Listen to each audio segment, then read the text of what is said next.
Hello friend, welcome to my YouTube channel. तो दोस्तों, आप सभी का हमारे यूट्यूब चैनल में एक बार फिर से स्वागत है। जहां दोस्तों आज हम आपको साइंस का 200 वन लाइनर कराने वाले हैं। इससे पहले भी हमने पार्ट 1 में 210 वन लाइनर करा चुके हैं। अगर आपने उन वीडियो को नहीं देखा है तो आप प्लेलिस्ट में जाकर उन वीडियो को देख सकते हैं।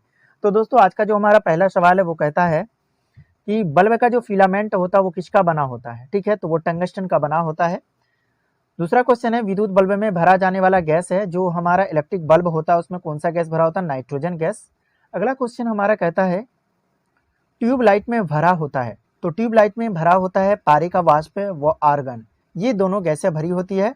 और जो हमारा विद्युत बल्ब जो होता है उसमें नाइट्रोजन। ठीक है। अगला क्वेश्चन हमारा कहता है कि फ्यूज का तार बना होता है। तो फ्यूज का जो तार बना होता है वो सीसा और टीन का बना होता है, इन दोनों का बना होता है फ्यूज का तार। फोटोग्राफी में उपयोगी तत्व है। तो फोटोग्राफी जो होता है उसमें हम किसका प्रयोग करते हैं, कौन से एलिमेंट का? वो है सिल्वर ब्रोमाइड। ठीक है, फोटोग्राफी में। अगला क्वेश्चन हमारा कहता है, फोटोग्राफी में फिक्सर यानी अस्थायीकरण के रूप में प्रयोग होता है। तो फोटोग्राफी में जो फिक्सर के रूप में प्रयोग करते हैं सोडियम थायोसल्फेट। अगला क्वेश्चन हमारा कहता है कि फोटोग्राफी में कौन सा अम्ल प्रयोग किया जाता है? ऑक्जेलिक अम्ल। तेल दीप की बत्ती में तेल ऊपर उठता है। तेल का जो दिया होता है उसमें तेल ऊपर उठता है, किसके कारण? केशिकत्व क्रिया के कारण। ठीक है। अगला क्वेश्चन हमारा कहता है, हीरा का चमकना तथा मृग मरीचिका बनने का कारण है। मृग मरीचिका गर्मी के दिनों में रोड पे दिखाई देता है हमको, और हीरा का चमकना कह रहा है कि ये जो है क्रियाएं होती है, इसका बनने का कारण क्या है? पूर्ण आंतरिक परावर्तन। ठीक है। अगला क्वेश्चन हमारा कहता है, भू स्थिर उपग्रह की ऊंचाई क्या है? तो भू स्थिर जो उपग्रह है उसकी ऊंचाई क्या है? 36,000 किलोमीटर। ठीक है। अगला क्वेश्चन कहता है, सूर्य की ऊर्जा का स्रोत है। सूर्य की जो ऊर्जाएं हैं, ठीक है, उसका स्रोत क्या है? तो वो है नाभिकीय संलयन। ठीक है। अगला क्वेश्चन हमारा कहता है, रॉकेट की गति आधारित है। यहाँ पे क्या होगा? आधारित होगा, ये लास्ट में तो होगा। तो रॉकेट की जो गति है, मोशन ऑफ रॉकेट, वो किस पर आधारित है, किस पे डिपेंड करता है? संवेग संरक्षण के सिद्धांत पर। ठीक है, कंजर्वेशन ऑफ वेलोसिटी पे। ठीक है।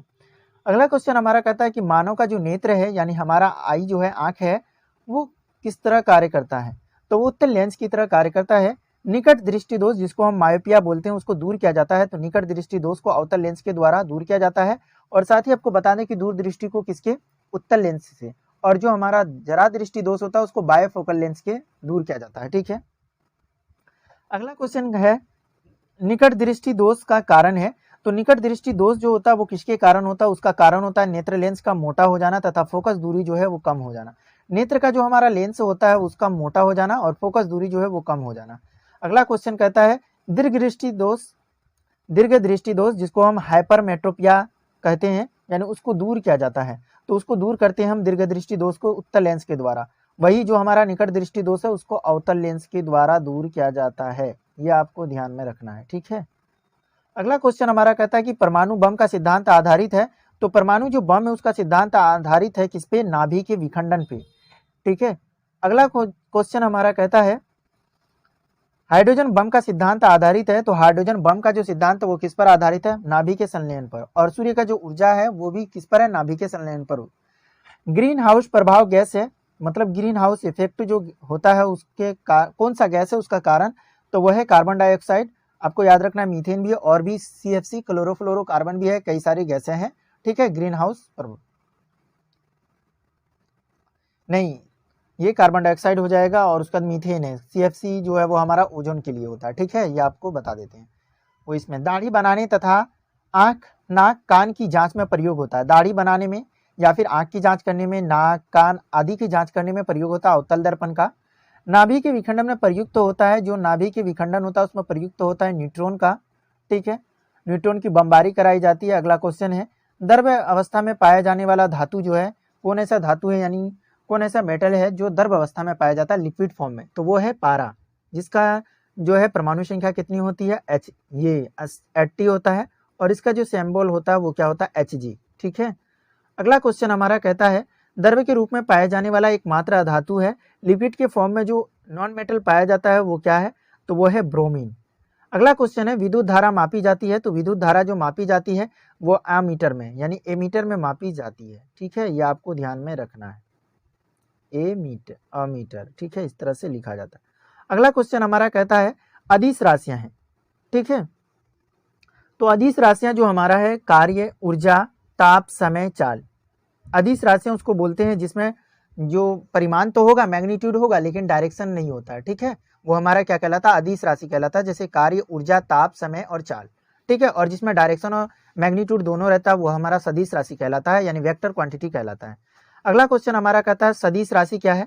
सदिश राशि है त्वरण, यानी जिसको हम एक्सेलरेशन बोलते हैं, बल, विस्थापन, संवेग, ठीक है, तो त्वरण हो जाएगा बल, विस्थापन, संवेग। शुष्क बर्फ है, या जो हमारा शुष्क जो बर्फ होता है, ड्राई आइस, ड्राई आइस क्या होता है, ठोस कार्बन डाइऑक्साइड। अगला क्वेश्चन हमारा कहता है कि तत्व का सबसे छोटा कण जो होता है एलिमेंट का, वो क्या होता है, तो तत्व का जो सबसे छोटा कण होता है वो होता है परमाणु, जिसको हम एटम बोलते हैं, ठीक है, ये आपको ध्यान में रखना है। अगला क्वेश्चन हमारा कहता है रासायनिक यौगिक का सबसे छोटा यूनिट है। जो रासायनिक यौगिक होता है, ठीक है, केमिकल कंपाउंड जो होता है उसका सबसे छोटा यूनिट क्या होता है, अणु होता है, जिसको हम मॉलिक्यूल्स बोलते हैं।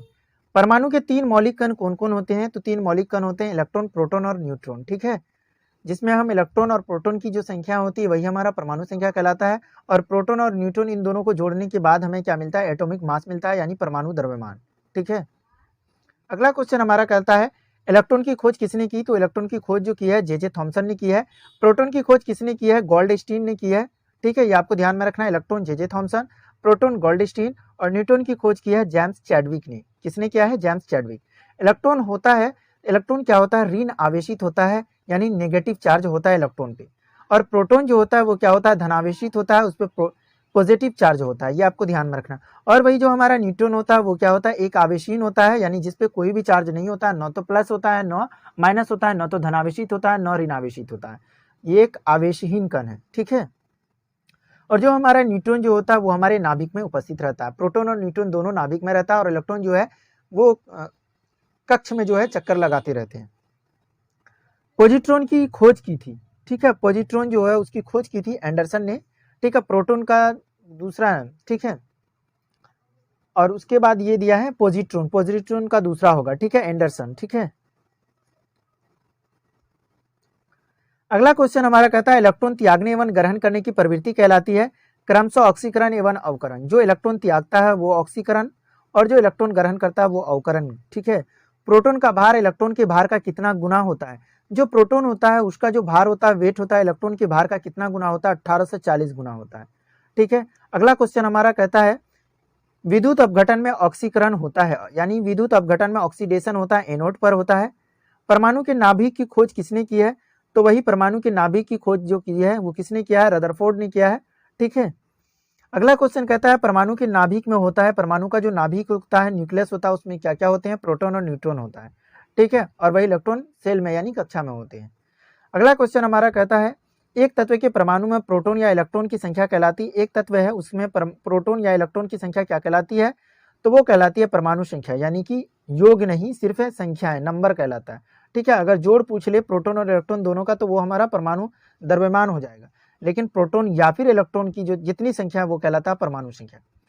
अगला क्वेश्चन हमारा कहता है ऐसे परमाणु जिसके परमाणु क्रमांक समान परंतु द्रव्यमान भिन्न भिन्न होता है। ऐसे परमाणु जिनके परमाणु क्रमांक क्या होते हैं, समान होते हैं, परंतु द्रव्यमान जो होता है भिन्न भिन्न होता है, क्या कहलाता है, तो परमाणु क्रमांक समान और परमाणु द्रव्यमान भिन्न भिन्न होता है वो क्या कहलाता है, समस्थानिक, जिसको हम आइसोटॉप्स कहते हैं।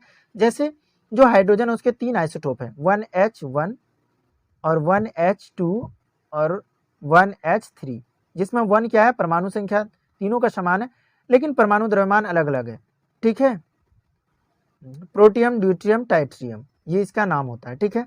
अगला क्वेश्चन है हमारा ऐसे परमाणु जिनकी द्रव्यमान संख्याएं समान परंतु परमाणु संख्या भिन्न होती है। पहले क्या था, हमारा परमाणु संख्या समान था और द्रव्यमान संख्या भिन्न था, यहाँ पे द्रव्यमान संख्या समान होगा लेकिन परमाणु संख्या भिन्न भिन्न होगा, वो क्या कहलाएगा, संभारिक, जिसको हम आइसोबार्स कहते हैं, ठीक है। जैसे आर्गन, पोटेशियम, कैल्शियम, इन तीनों का जो है परमाणु संख्या समान होता है, लेकिन परमाणु द्रव्यमान जो होता है तीनों का 40-40 होता है, आर्गन का भी, पोटेशियम का भी, कैल्शियम का, ये इसलिए कहलाएगा आइसोबार्स, यानी संभारिक कहलाता है, ठीक है। अगला क्वेश्चन हमारा कहता है आधुनिक आवर्त सारणी प्रस्तुत किया है, तो ये गलत है, ये क्या है, मोजले ने, ठीक है, मेंडलीफ नहीं, मेंडलीफ ने सबसे पहले आवर्त सारणी का डिजाइन किया था, लेकिन जो अभी हम पढ़ते हैं मॉडर्न पीरियडिक टेबल वो मोजले। तो यहाँ पे आधुनिक पूछा, अगर सिर्फ आवर्त सारणी किसने प्रस्तुत किया सबसे पहले तो वो मेंडलीफ हो जाता, लेकिन यहाँ पे दे दिया आधुनिक तो वो हो जाएगा मोजले, ठीक है। अगला क्वेश्चन हमारा कहता है आवर्त सारणी का पहला पहला तत्व क्या कहलाता है? आवर्त सारणी का पहला तत्व क्या कहलाता है? हाइड्रोजन कहलाता है। तत्वों का सबसे पहले वर्गीकरण किसने किया है? तो तत्वों का जो सबसे पहले वर्गीकरण किया है किसने? डॉबर्नियर ट्राइड्स जो हम पढ़ते हैं, ठीक है, 3-3 का ग्रुप बना करके जो किया था। अगला क्वेश्चन हमारा कहता है कि आधुनिक आवर्त सारणी में वर्गों तथा आवर्तों की संख्या कितनी है? तो यानी ग्रुप एंड पीरियड की संख्या कितनी है? तो ग्रुप 18 है, पीरियड कितना है? 7 है, ठीक है, ये आपको ध्यान में रखना है। अगला क्वेश्चन हमारा कहता है कि नॉन स्टिक बर्तन बने होते हैं, नॉन स्टिक जो बर्तन होते हैं वो किसके बने होते हैं? टेफ्लॉन के बने होते हैं। एस के में उपस्थित अशुद्धि क्या कहलाता है? तो एस के जो होता है उसमें उपस्थित जो अशुद्धियां होती है वो कहलाता है गैंग कहलाता है, ठीक है। अगला क्वेश्चन कहता है कि खनिजों एवं एस्को में धातु प्राप्त करने की विधि को कहते हैं। खनिजों और एस्कों से जब हम धातु को प्राप्त करते हैं वो हमारा धातु कर्म कहलाता है, ठीक है। अगला क्वेश्चन हमारा कहता है बर्तनों में कलई के लिए उपयोग किया जाता है अमोनियम क्लोराइड। क्या प्रयोग किया जाता है? अमोनियम क्लोराइड, जिसका फॉर्मूला होता है NH3Cl, ठीक है, अमोनियम क्लोराइड। पटाखों का हरा रंग होता है किसके कारण? बेरियम के कारण। पटाखों में जो हरा रंग होता है वो किसके कारण होता है? बेरियम के कारण। आतिशबाजी के दौरान लाल चटक रंग होता है स्ट्रांसियम SR की उपस्थिति के कारण। तो आतिशबाजी के दौरान लाल जो चटक रंग होता है वो किसके कारण? स्ट्रांसियम की उपस्थिति के कारण। भविष्य का ईंधन कहा जाता है? तो भविष्य का ईंधन कहा जाता है हाइड्रोजन को कहा जाता है, ठीक है। अगला क्वेश्चन हमारा कहलाता है मार्स गैस कहलाता है। तो मार्स गैस क्या कहलाता है? मीथेन कहलाता है मार्स गैस, ठीक है, ये आपको ध्यान में रखना है, ठीक है। अगला क्वेश्चन हमारा कहलाता है कि नोबेल गैस क्या है? तो मतलब या नोबेल गैस किसे कहते हैं या कौन कहलाता है? हीलियम नोबेल गैस कहलाता है। नोबेल गैस जैसे हीलियम है, नियोन है, आर्गन है, क्रिप्टन है, जेनोन है, ये सब नोबेल गैसें हैं जिनके बाह्य कक्षा में जो जितनी भी इलेक्ट्रॉन आना चाहिए वो है। जैसे हीलियम का परमाणु संख्या 2 होता है, तो ये के का पूरा फुल भरा हुआ है। नियोन का कितना होता है? 10 होता है, तो के में 2 चला जाएगा, एल में 8 चला जाएगा। इसका दोनों कक्षाएं क्या है? पूर्ण रूप से भरा हुआ है। ये हमारा नोबेल गैस है, helium, neon, argon, krypton, xenon, ठीक है। Marsh gas, methane. अगला क्वेश्चन हमारा कहलाता है सर्वाधिक हल्की तत्व है। सबसे हल्की जो तत्व है कौन से तत्व है? हाइड्रोजन है सबसे हल्का तत्व, ठीक है, ये आपको ध्यान में रखना है। अब है सबसे हल्की धातु। सबसे हल्का तत्व जो है हाइड्रोजन है, तो उसमें जितने भी तत्व हैं सारे के बारे में। अब क्या है, किसके बारे में बात करें? मेटल के बारे में। तो सबसे हल्की धातु है लिथियम, सबसे भारी धातु है ओस्मियम, ठीक है, सबसे हल्का लिथियम और सबसे भारी ओस्मियम, ठीक है। सबसे कठोर धातु जो है वो क्या है? प्लेटियम। सबसे कठोर धातु जो है वो हमारा क्या है? प्लेटिनम। सबसे कठोर पदार्थ हीरा। हीरा क्या है? पदार्थ में जाएगा।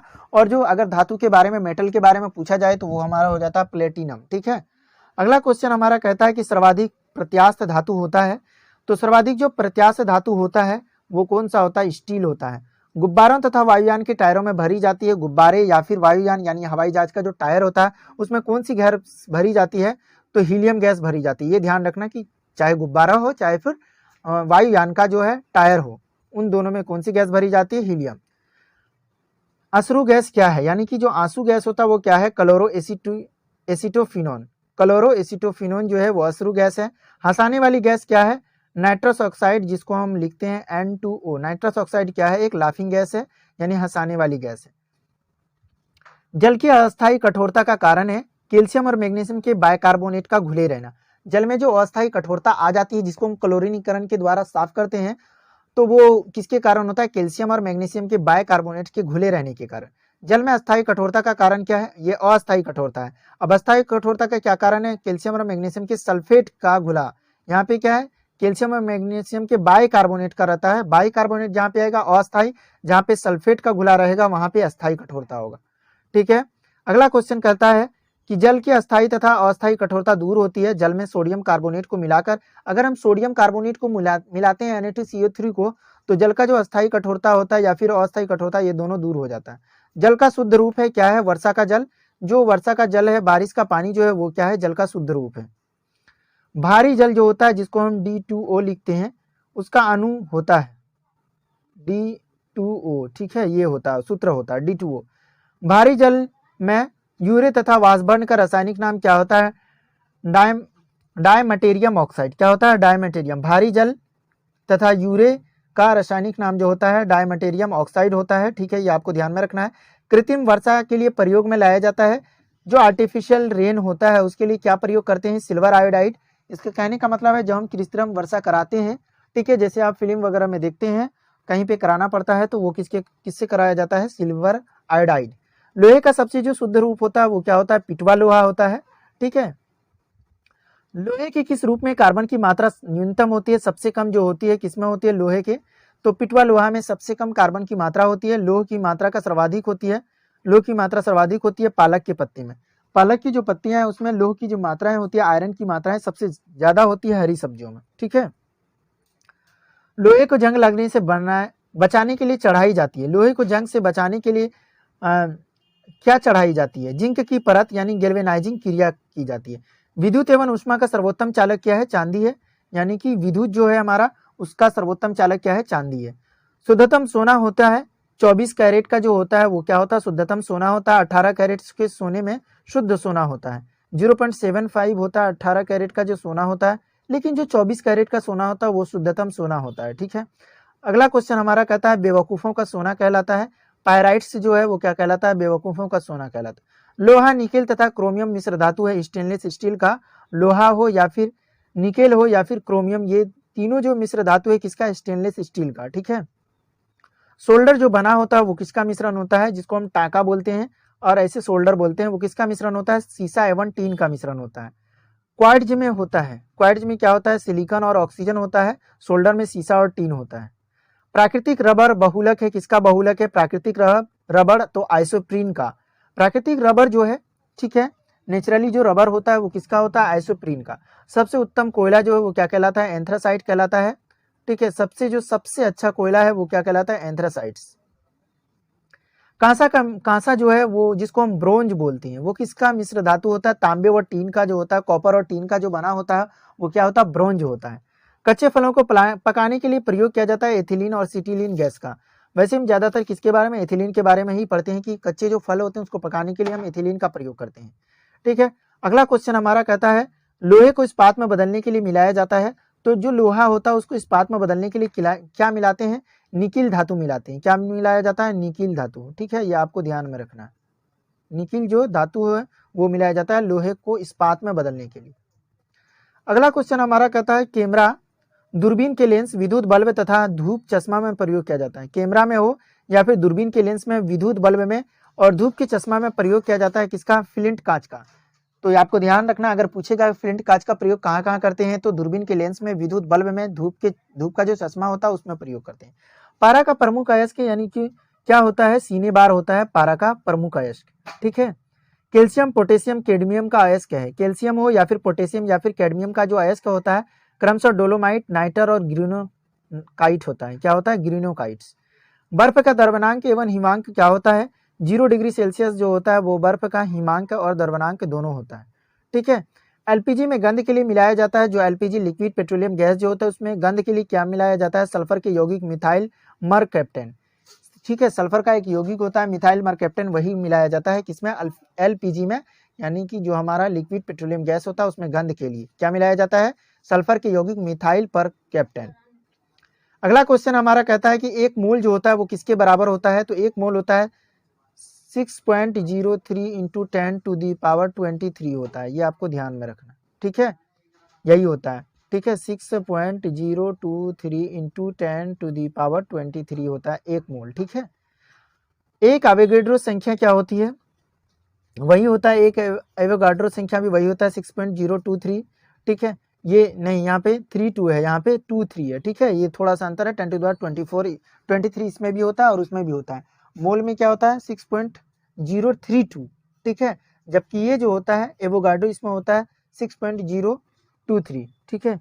हीरा को जो अपेक्षित घनत्व तथा अपवर्तनांक क्या होता है, हीरा का जो अपेक्षित घनत्व होता है 2.2 होता है और अपवर्तनांक 2.41 होता है, कहीं कहीं पर 2.42 लिखा होता है, ठीक है। और यही सही है क्योंकि 41 के बाद क्या है 7 है, तो 1 के बाद 7 है तो इसको 5 से ज्यादा है तो इसको हम 42 मान लेंगे। तो 2.42 अपवर्तनांक होता है और घनत्व क्या होता है 2.2 होता है, ठीक है। रिएक्टर में नियंत्रित छड़ जो कंट्रोल जो छड़ लगी होता है, कंट्रोल छड़ जो लगा रहता है वो किस रूप में प्रयोग होता है, कैडमियम या बोरोन की छड़ का, ठीक है। रिएक्टर में नियंत्रक छड़ के रूप में प्रयोग किया जाता है कैडमियम और बोरोन की छड़। अर्धचालक का उदाहरण है सिलिकॉन जो क्या है अर्धचालक, एक तरह नहीं, वो हमारा क्या है, एक धातु होता है, अधातु होता है, उपधातु है, लेकिन अर्धचालक उसको बोला जाता है। जैसे वो सिलिकॉन भी आएगा उसमें, ठीक है। तो अर्धचालक क्या क्या हो जाए, कार्बन, सिलिकॉन और जर्मेनियम, ठीक है। और ये सिलिकॉन और जर्मेनियम क्या है, हमारा उपधातु भी है, जिसको मेटालिक बोलते हैं, ठीक है। अगला क्वेश्चन हमारा कहता है अर्धचालक पर ताप का क्या प्रभाव पड़ता है। तो अर्धचालक पर ताप का प्रभाव पड़ता है, ताप बढ़ने पर चालकता बढ़ती है और घटने पर घट जाती है। जो अर्धचालक होता है उसमें क्या होता है, ताप अगर टेम्परेचर बढ़ रहा है तो क्या होता है, उसकी चालकता यानी कंडक्टिविटी बढ़ती है, अगर टेम्परेचर घटता है तो उसकी कंडक्टिविटी घटती है, ठीक है। अति चालक की प्रतिरोधकता होती है, शून्य होती है, ठीक है। सोडा वाटर मिलियन है, सोडा वाटर क्या है, मिलियन है, गैस द्रव्य का। तो सोडा जो वाटर हो है वो किसका मिलियन है, गैस और द्रव्य का मिलियन है। अम्लों का राजा कहा जाता है H2SO4 को, जिसको हम बोलते हैं सल्फ्यूरिक अम्ल, ठीक है। यहाँ पे H2SO4, ठीक है, H2SO4 सल्फ्यूरिक अम्ल को अम्लों का राजा कहा जाता है। और सल्फ्यूरिक अम्ल एक बात ध्यान रखना किसमें प्रयोग होता है, उसका बैटरी में, ठीक है। ठोसों में ऊष्मा का जो संचरण होता है वो किस विधि के द्वारा होता है, कंडक्शन विधि के द्वारा यानी चालन विधि के द्वारा। ये ध्यान में रखना है आपको, ठोसों में जो ऊष्मा का संचरण होता है वो किस विधि से होता है, कंडक्शन विधि यानी चालन विधि। कान पर ध्वनि का प्रभाव पड़ता है 1/10 सेकेंड में, ठीक है। कान पर जो ध्वनि होता है उसका प्रभाव पड़ता है 1/10 सेकेंड में, ठीक है। ये आपको ध्यान में रखना है। अगला क्वेश्चन कहता है प्रतिध्वनि सुनने के लिए श्रोता एवं परावर्तक सतह के बीच की न्यूनतम दूरी होनी चाहिए 17 मीटर। प्रतिध्वनि सुनने के लिए श्रोता एवं परावर्तक सतह के बीच की न्यूनतम दूरी होनी चाहिए 17 मीटर। अनुप्रस्थ तरंग का उदाहरण है, तो अनुप्रस्थ जो तरंग है उसका उदाहरण क्या है, प्रकाश तरंग, क्या है, प्रकाश तरंग। अगला क्वेश्चन हमारा कहलाता है कि अनुदैर्घ्य तरंग का उदाहरण क्या है, ध्वनि तरंग। अनुप्रस्थ पूछे तो प्रकाश, अनुदैर्घ्य पूछे तो उसका क्या है, ध्वनि तरंग। ध्वनि तरंग गमन करती है लंबवत, ठीक है, परपेंडिकुलर के रूप में। मनुष्य नहीं सुन सकता किसको, प्रासरव, ठीक है, जिसको अल्ट्रावायलेट रेज बोला जाता है, ठीक है। तो मनुष्य इसको नहीं, प्रासरव तरंग को नहीं सुन सकता, जिसका जो ये होता है 20,000 हर्ट्ज से ऊपर होता है, ठीक है, जिसकी आवृत्ति। सेकेंडी लोलक का आवर्तकाल क्या है, 2 सेकेंड है। अगर 2 सेकेंड है सेकेंडी लोलक का आवर्तकाल, जो f बराबर क्या होता है 1/t होता है, या फिर t बराबर क्या होता है 1/f होता है। ये आपको ध्यान में रखना है, ये फॉर्मूला होता है।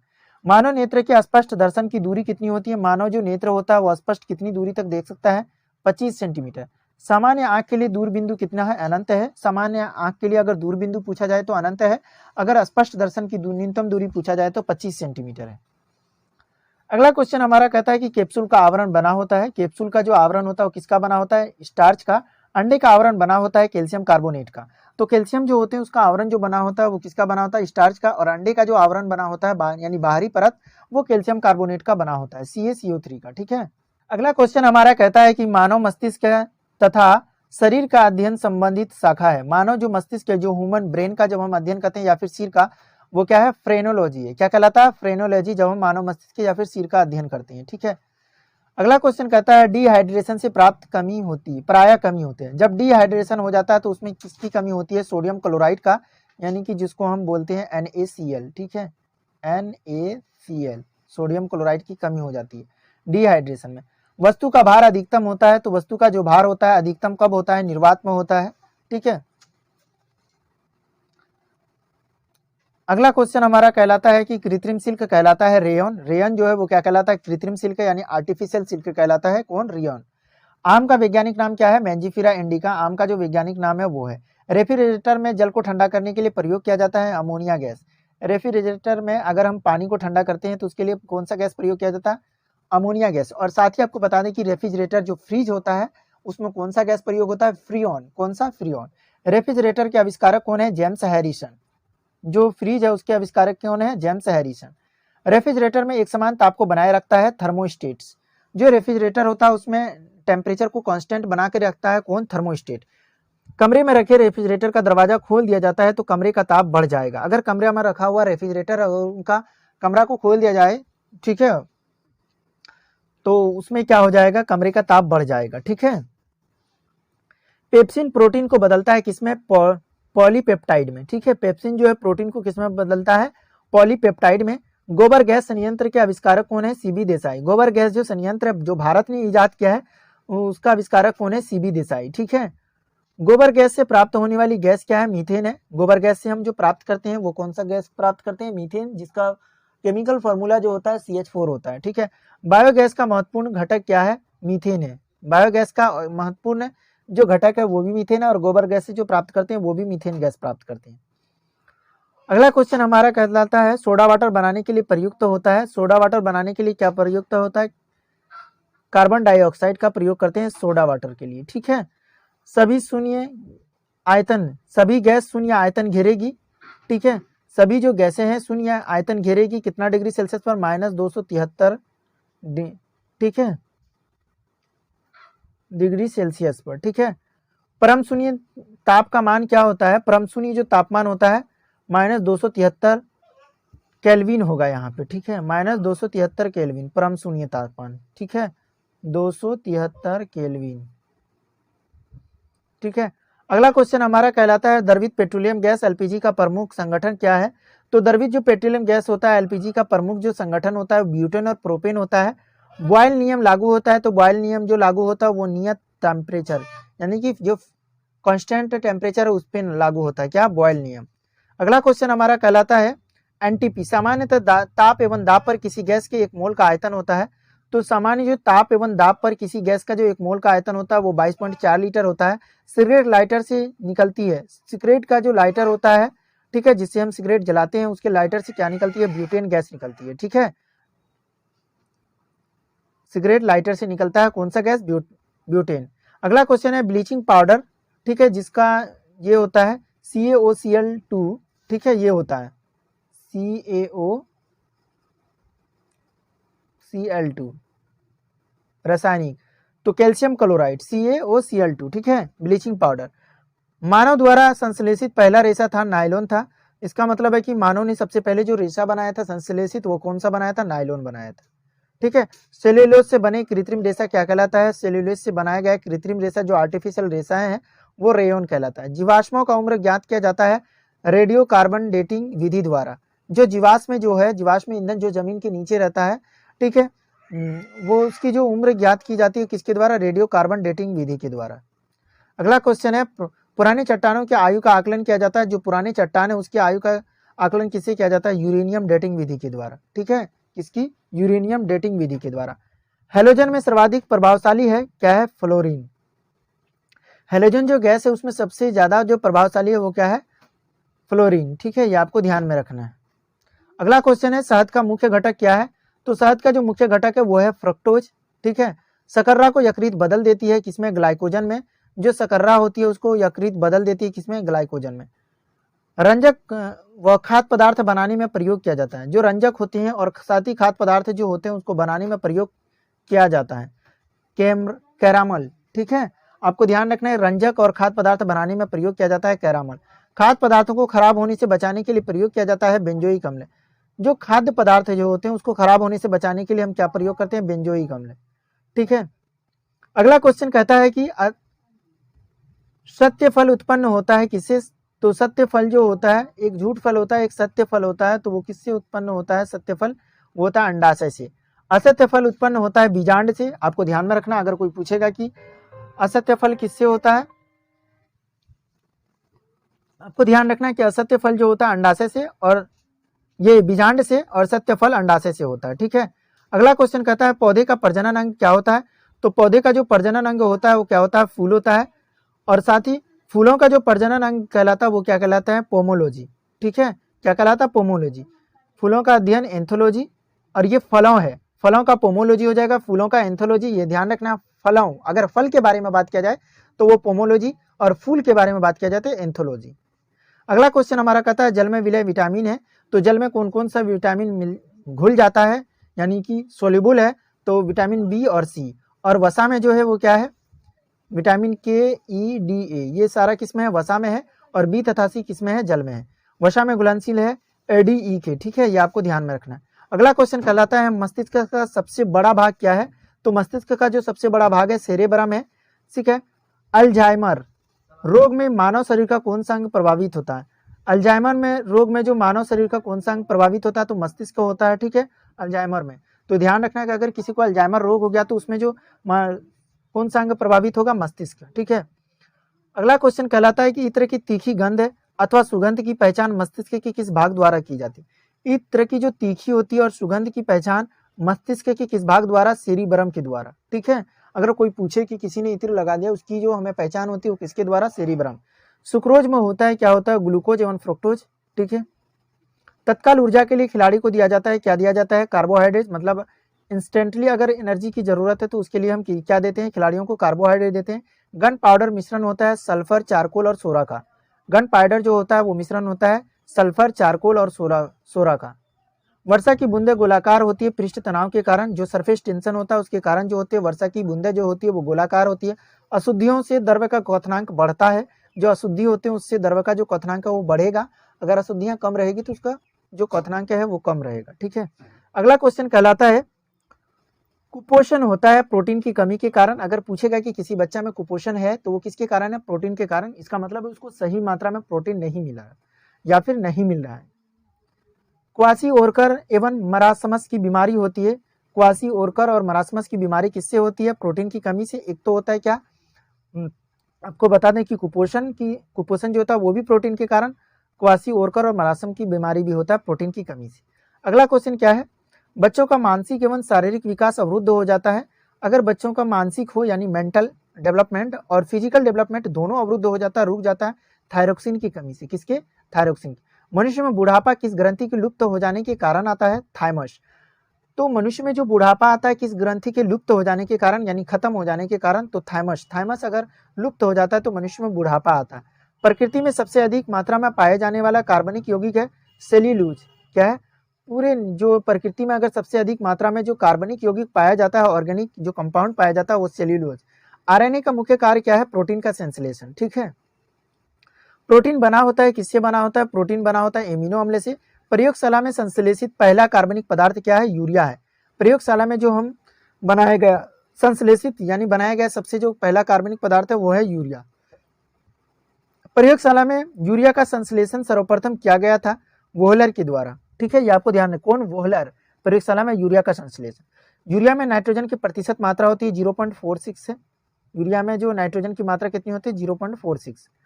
अगला क्वेश्चन हमारा कहता है कि यूरिया उर्वरक में नाइट्रोजन मौजूद होता है एमाइड के रूप में। यूरिया उर्वरक जो होता है उसमें नाइट्रोजन मौजूद होता है किसके? एमाइड के रूप में। यूरिया का जो रासायनिक सूत्र होता है क्या होता है? NH2।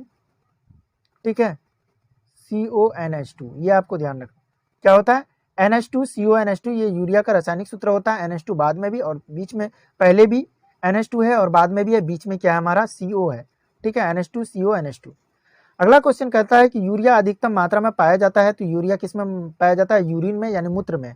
शरीर में यूरिया किस अंग में बनता है? तो यकृत में, लीवर में बनता है। ठीक है, तो यूरिया अधिकतम मात्रा में मूत्र में और किस में बनता है? ये लीवर में बनता है। मूत्र में दुर्गंध होता है किसके कारण होता है? यूरिया के कारण। मूत्र में जो दुर्गंध होता है, स्मेल होता है, वो यूरिया के कारण होता है।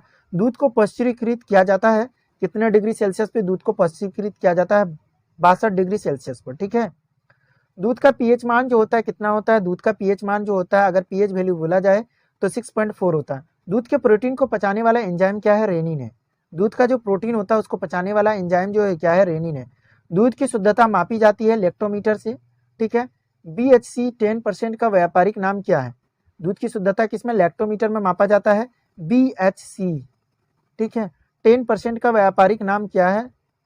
गैमेक्सिन। गैमेक्सिन। ठीक है, BHC 10% के रासायनिक नाम गैमेक्सिन। दूध खट्टा होता है किसके कारण होता है? जीवाणु के कारण यानी बैक्टीरिया के कारण जो होता है क्या होता है? दूध खट्टा होता है। ठीक है, पेनिसिलिन। पेनिसिलिन क्या है? एंटीबायोटिक है। पेनिसिलिन क्या है? एंटीबायोटिक, जिसका आविष्कार किसने किया? अलेक्जेंडर फ्लेमिंग ने किया है। ठीक है, अगला क्वेश्चन है अंडे में प्रोटीन पाया जाता है तो अंडा में जो प्रोटीन पाया, अंडा में दो भाग होते हैं। एक क्या होता है? पीला कलर का होता है, एक होता है उजला। तो प्रोटीन जो पाया जाता है वो उजले भाग में पाया जाता है। ठीक है, रासायनिक दृष्टि से वाटर ग्लास क्या है? तो सोडियम सिलिकेट जो है वो क्या है? वाटर ग्लास है। ठीक है, आपको पूछा जाए कि सोडियम सिलिकेट क्या है तो वो एक वाटर ग्लास है। दर्द निवारक दवाएं कहलाती है एनाल्जेसिक। ठीक है, दर्द जो निवारक दवाएं हैं वो क्या कहलाती है? एनाल्जेसिक कहलाती है। दूध में पाई जाने वाली शर्करा क्या है? लैक्टोज। लैक्टोज जो है दूध में पाई जाती है, ये आपको ध्यान में रखना है। ठीक है, अगला क्वेश्चन हमारा कहता है एंटीबायोटिक नष्ट करते हैं बैक्टीरिया को। एंटीबायोटिक जो होता है वो किसको नष्ट करता है? बैक्टीरिया को। ठीक है, ये आपको ध्यान में रखना है, जिसको हम हिंदी में बोलते हैं जीवाणु। तो दोस्तों हमने आज भी टोटल लगभग 200 क्वेश्चन किए हैं वन लाइनर। आई होप आपको ये सारा क्वेश्चन पसंद आया होगा। ये क्वेश्चन काफी इंपॉर्टेंट है, इसको आप ध्यान से देखिएगा। और हाँ दोस्तों, अभी तक चैनल को सब्सक्राइब नहीं किया तो सब्सक्राइब कर लें, और वीडियो अच्छा लगा तो वीडियो को लाइक करें और अपने दोस्तों के साथ शेयर करें। तो दोस्तों मिलते हैं अगले वीडियो में। Thank you, bye.